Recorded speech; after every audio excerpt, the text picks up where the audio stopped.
Yan Rupa Ilmas yan. Okay, kaya natin pinasok ngayong Herbert, 'di ba? Nachitsismis na nagpakasal daw si Herbert tsaka si Rupa. May mga nagtatanong. Tapos ang isa pang tsismis, 'di ba, naisabi na rin natin 'to weeks ago dito, na naloka Oo. si Rupa dahil nagpakasal daw ulit sila ni Ilmas at ah, pupunta ng Istanbul, Turkey para magpakasal din doon ulit, 'di ba?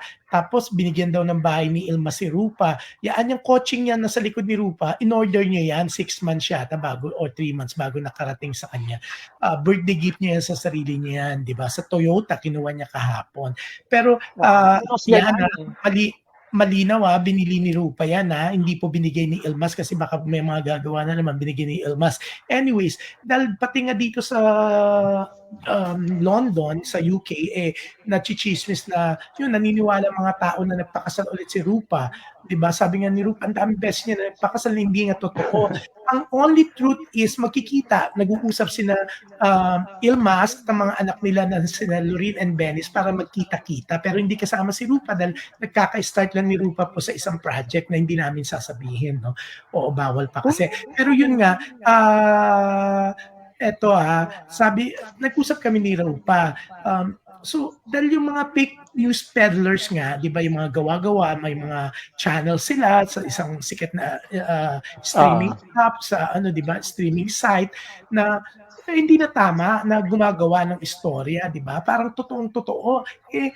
Hindi naman mga showbiz insiders yan, mga outsiders na, alam mo yun, gumagawa, nag-1+1, o nag-iimbento talaga kasi walang iniingatang mga pangalan, di ba?